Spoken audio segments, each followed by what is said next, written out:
J'ai travaillé en tant que graphiste pour la série The Walking Dead d'Harry Dixon et je vais tout vous raconter.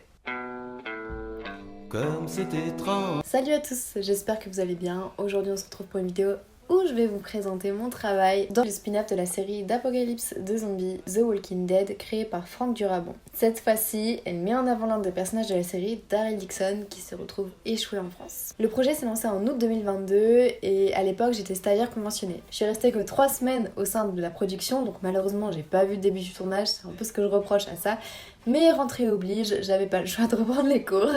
Donc bon, mais c'était suffisant pour m'en mettre plein les yeux et comprendre comment ça se déroulait. J'étais dans l'équipe déco de Clovis Veil, mais j'étais affiliée à Agathe Dufournet qui était ma tutrice de stage et qui a réalisé pas mal de graphismes pour des séries, notamment Emily in Paris, The New Look, Marie-Antoinette. Et avec nous se trouvait Lucille Gauvin qui elle a principalement travaillé sur des productions étrangères, notamment The French Dispatch, Asteroid City, Au revoir là-haut ou encore Osmosis avec Agathe. C'était ma première fois dans le monde du cinéma, en tout cas pour une grosse production comme celle-ci, parce qu'avant j'ai fait quelques travaux mais avec mon équipe de cinéma, je veux dire on est 5 dans l'équipe, on a 0 budget. Là c'était vraiment une grosse prod avec des milliers, voire des millions d'euros de budget. Et je vous laisse imaginer à quel point c'était impressionnant et même intimidant de me retrouver parmi cette grande équipe et de voir qu'on était déjà 3 pour le domaine du graphisme. Ça en dit long. J'étais complètement stupéfait face aux immenses décors, je me baladais dans les studios, c'était la première fois que j'avais accès à ce genre d'endroit. Donc c'était vraiment quelque chose d'impressionnant pour moi. Bien que ce soit une production américaine, ils ont fait appel à des Français. Parce que comme la série se passe en France, c'est toujours plus simple de prendre des gens qui travaillent sur place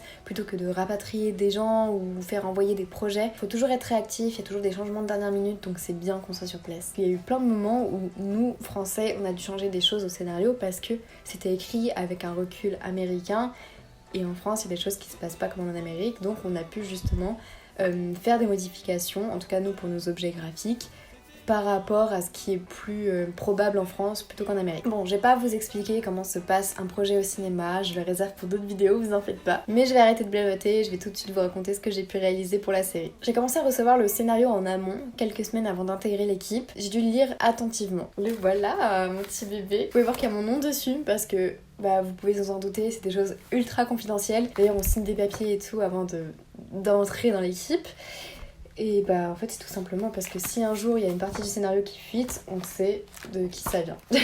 À l'époque, le projet s'appelait Raise the Dead, en référence au livre de Léa Moore, je suppose. Mais ils ont quand même vite changé pour The Walking Dead Daryl Dixon, qui est légèrement plus long à prononcer. Alors il y a pas mal de décors qui étaient cités dans le scénario, mais moi j'ai dû travailler sur 2 principaux décors, l'école et les rues. Il faut imaginer que tout se déroule en 2022-2023 à Paris, mais que le temps s'est arrêté en 2018 suite à l'apocalypse de zombies. Donc tout le monde vit caché, qu'on est quand même dans des rues vraiment vides et froides. Pour mon premier jour de stage, Agathe m'avait confié la tâche de classer tous les éléments graphiques qu'on avait relevés dans le scénario dans un tableau, dans différentes catégories, props, brand, sets, photos. On appelle ça le dépouillement. En fait, cette classification, ça allait nous servir après pour réaliser les objets, pour savoir si ça va être placé dans le décor ou manipulé par les acteurs, et ça va nous permettre justement de passer plus ou moins de temps sur la conception en fonction de comment on va le voir à l'écran, forcément. J'avoue que c'était super long, ça a dû me prendre une semaine entière, et c'était super chiant aussi, mais c'est un peu une étape obligatoire parce qu'il faut bien comprendre sur quels objets on va travailler. Comme premier travail graphique, j'ai dû réaliser des affiches gouvernementales qui vont être amenées à être placées dans le décor. On va pas beaucoup les voir parce qu'en plus elles vont être sous des couches et des couches d'affiches qui vont être déchirées et patinées. J'étais trop contente parce que j'étais 100% libre alors que je pensais que c'était vraiment un domaine avec des règles beaucoup plus strictes. Clovis voulait vraiment qu'on sente que le temps s'est arrêté en 2010 et quand Daryl, le personnage de Daryl, se promène dans les rues de Paris, il voulait que, on voit que le dernier signe de vie, c'était vraiment ces affiches qui ont été placardées avant l'apocalypse. Un peu comme les affiches qu'on a eues pendant le Covid. Et l'avantage, c'est qu'on a été un peu matrixé par ces codes graphiques d'affiches de prévention. Donc on sait totalement de quoi il s'agit quand on les voit. Dans l'idée, c'était de faire des affiches qui auraient été faites dans la précipitation, avec des formes, des éléments minimalistes et très grossiers, un peu dans le style des affiches de Saul Bass. On est parti du principe que le texte était peu important, car les gens qui passeraient devant ces affiches auraient pas le temps de lire clairement pendant une apocalypse zombie. On a utilisé des couleurs agressives, le rouge, le noir, mais qui rappellent aussi un peu le drapeau de la France. Et j'ai inventé un petit logo aussi que j'ai mis en dessous des affiches pour montrer que c'est quand même des affiches qui viennent de la République, du gouvernement. Et vous voyez à quel point il y a énormément de recherches pour des projets qui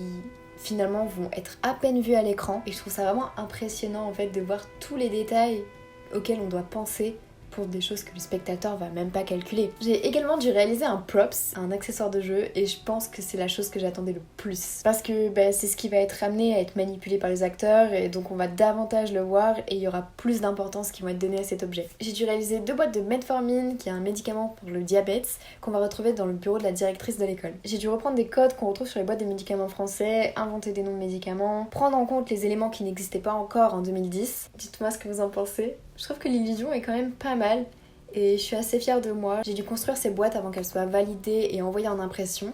En temps normal, on gère les impressions des objets graphiques en interne. On va avoir un traceur à disposition ou des copieurs pour nous aider à réaliser tout plein de choses et puis au fur et à mesure acheter les papiers dont on aura besoin. Mais là, étant donné que c'est des objets qui vont être fabriqués en grande quantité avec un carton un peu brillant, un peu spécial, c'était plus simple de le faire en externe et avec un imprimeur. Le décor sur lequel j'ai dû passer le plus de temps, je pense que c'était vraiment celui de l'école parce que tout se jouait en accumulation, on avait des centaines et des centaines d'objets graphiques à fabriquer. J'ai dû réaliser des affiches qui vont être placardées sur les murs entre dessins d'enfants, les cours des professeurs, les mots pour les parents, les documents administratifs. La production était vraiment interminable. J'ai réalisé un maximum de documents de décor simples, obligatoires ou essentiels dans l'école. Et vous savez très bien de quel type de documents je parle. Oui, les gens de mon âge là. Souvenez-vous, en 2010 à l'école primaire. Ouais. Oui, j'ai dû faire des feuilles réalisées sur OpenOffice, en comics en MS turquoise, les WordArt. Franchement, je trouve qu'on arrive à un résultat plutôt convaincant. Je dirais vraiment que je les ai piqués à l'école primaire du coin. J'ai aussi fait des affichages un peu classiques sur l'ordinateur avec les mois de l'année, les saisons. Peut-être que ça vous rappelle des souvenirs. Le plus galère, je dirais que ça a été de trouver des images libres de droit. Il me fallait des images qui étaient vraiment dans le cliché, mais qui avait un minimum d'esthétique. Il y en a que j'ai dû dessiner à la main, refaire moi-même, et parfois j'avais pas tout le temps ce que je voulais, parce que le cinéma c'est un métier dont les droits sont très importants, et à la fin d'ailleurs on va même envoyer tous nos documents en clearance, qui est un groupe d'avocats qui va juger si oui ou non on peut les intégrer au film sans qu'il y ait de problème de droit d'auteur. La partie que j'ai sûrement préféré faire, c'était le moment où j'ai quitté l'ordinateur pour aller faire des activités manuelles. Parce que c'est vrai que jusqu'ici on a fait des choses imprimées, mais il faut pas oublier qu'on est dans une école primaire et donc c'est indispensable d'avoir des choses faites à la main par des enfants. Parce que oui, on n'a pas engagé des enfants pour le projet. Non, tout ça a été fait par des adultes diplômés. Je suis donc venue aider Laura, une stagiaire en semblage, à dessiner, coller, découper, peinturer, gommetter. Ça m'a rappelé mes années de maternelle. Ça me manque. C'était vraiment super amusant, j'ai adoré faire ça. Et je pense qu'à partir du moment où je teste plein de supports différents, je peux être qu'heureuse en fait. Donc on a reproduit plein d'éléments qu'on peut retrouver dans une salle de classe de maternelle. J'en ai pas gardé malheureusement, j'ai pas pu en prendre parce qu'il fallait tout garder pour le décor. Mais on a dû réaliser au moins une bonne vingtaine d'exemplaires pour chaque petit projet et chacun des 20 exemplaires doit être différent parce qu'il faut laisser penser que c'est des enfants différents qui l'ont fait. Et je suis contente parce que c'est peut-être la seule chose que j'ai faite qu'ils ont gardé dans la série. Lucille m'a aussi demandé de l'accompagner sur quelques dessins qui vont apparaître dans les scènes d'école. J'ai donc accepté de me laisser guider par ma main qui dessinait aléatoirement des monstres et des créatures qui vont venir habiller les murs de l'école. Il faut imaginer que l'école est habitée par des enfants et des enseignants qui sont là depuis 2010, donc faut bien qu'ils trouvent des moyens de s'occuper. J'ai donc fait plusieurs petits dessins qui auraient pu être faits par des enfants entre 3 et 15 ans. C'est un exercice compliqué parce que il faut le faire avec une naïveté, avec des traits peu précis, alors que j'ai des années et des années d'études artistiques derrière moi. Mais bon, tout ça vous le savez parce que vous avez évidemment regardé ma vidéo où on fabrique ensemble des props de films. Non. Malheureusement, pratiquement rien a été gardé au final. Faut dire que je suis arrivée dans les premières semaines de création et que la série est sortie peut-être 1 an après. Donc je suis un peu dégoûtée, mais bon, c'est pas grave parce que je me dis que ça a été quand même une super expérience et puis j'aurai d'autres occasions dans les prochains projets que je ferai. J'ai appris énormément de choses en ces 3 semaines. Beaucoup de vocabulaire, beaucoup de choses que j'ignorais dans le monde du cinéma et dans ce métier même, sur les fonctionnements des différents métiers ou même sur le fonctionnement de mon métier finalement. Et je suis vraiment très reconnaissante et très honorée d'avoir pu participer à ce stage.